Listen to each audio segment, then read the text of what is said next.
One of the stupidest things an agency owner can do is start an e-commerce business. Now, this is probably going to draw some controversy, and it's weird because a couple of months ago I was talking about how I wanted to set up my own e-commerce business while running my agency, and I've drastically changed my mind on this recently. My name's Gavin, I run an email and SMS marketing agency, and I make these videos to document my own journey.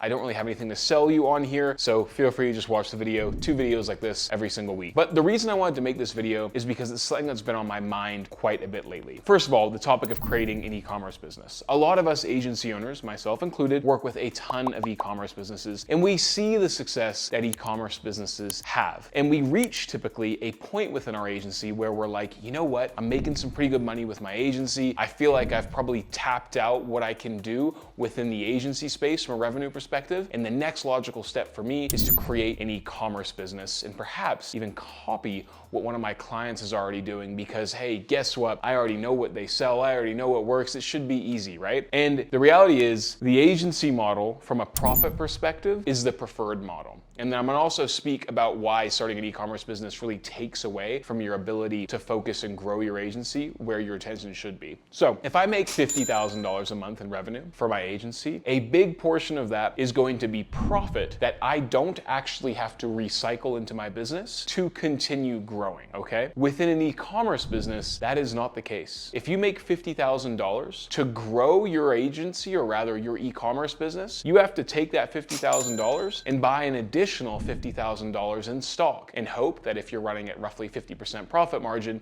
you're able to then sell that and make $75,000. And then you have to buy it again and then again, and your profit constantly be recycled and put back into the business. It is not a business model that spins up profit like an agency does. And so a lot of the times us agency owners see all the revenue that's coming in for an e-commerce store and then apply the agency model perspective in terms of how much profit they're making to that, without realizing that the cogs that are involved in running an e-commerce store are way higher than what an agency model has to have. Now, that's the number one, right? It's not all glitz and glam. Number two is if you think about your time, right? And if you were to take 50% of your time away from your agency, which is already assumingly successful and making money, and put it into an e-commerce venture, the ROI that you're gonna get from an e-commerce venture compared to you doubling down on something that already works is not comparable. If I were to take 50% of my time and put it into an e-commerce business, instead of taking that 50% of my time and putting it into my agency, I guarantee you I'm gonna make significantly less return on the e-commerce business as opposed to I would have made in my agency. If I could take that time and just double down on outreach, getting new clients, putting more money into sales and marketing, the ROI that I'll get from just putting that money into running my agency is gonna be significantly higher if I put it into my agency as opposed to running the e-commerce business. It's a no-brainer. Don't get distracted by shiny object syndrome. And a lot of the times agencies get distracted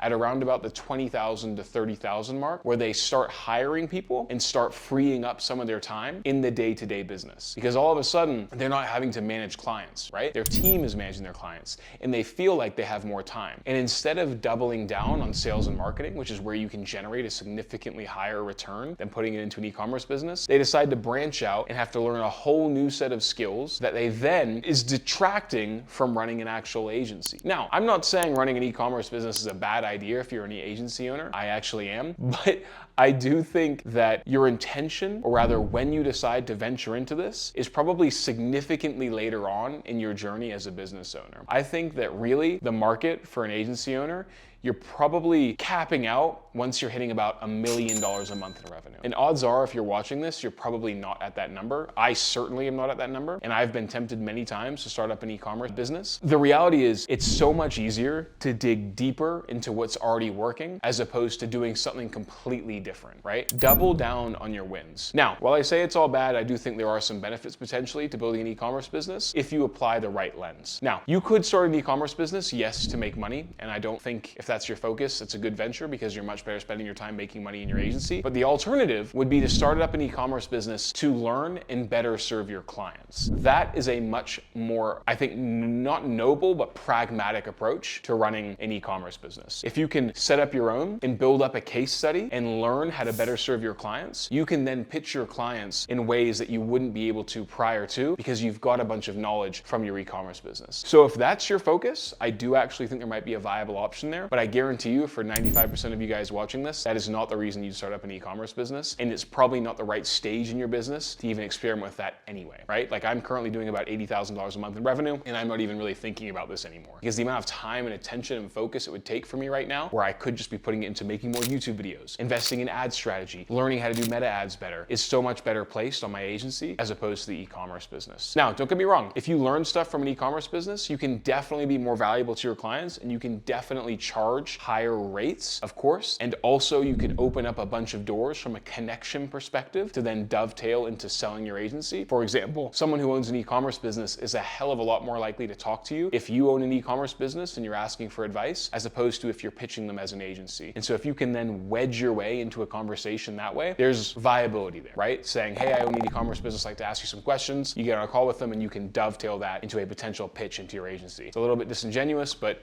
hey, that's the reality of it. So that's just my 2 cents. And the reason I created this video is because it's something that I've been thinking about, and it's something I see so many agency owners do when they're at like the 20 to 30 to 40K mark, right? They think about spinning up their own e-commerce business. I see it so much, and I thought about doing it myself, and my mindset has completely changed as I realized how much more I could be doing in my business, which is something that's already working well, right? Why spend time on something that I don't know is going to work well instead of doubling down on my wins? You have to think about your energy as units. You have a finite amount of energy, aka units, that you can spend them where it's going to have the biggest impact. The same approach can be taken for your business, by the way. Is it better to try and get on calls with clients who you've already closed, or is it better to spend that time trying to get new clients? It's going to be trying to get new clients. You have to be very, very restrictive and protective of how you spend your time when you're in this space. Anyway, I hope this video is useful. If you have a contrary opinion, I want to hear it. Let me know. New videos every single week. Thanks for watching.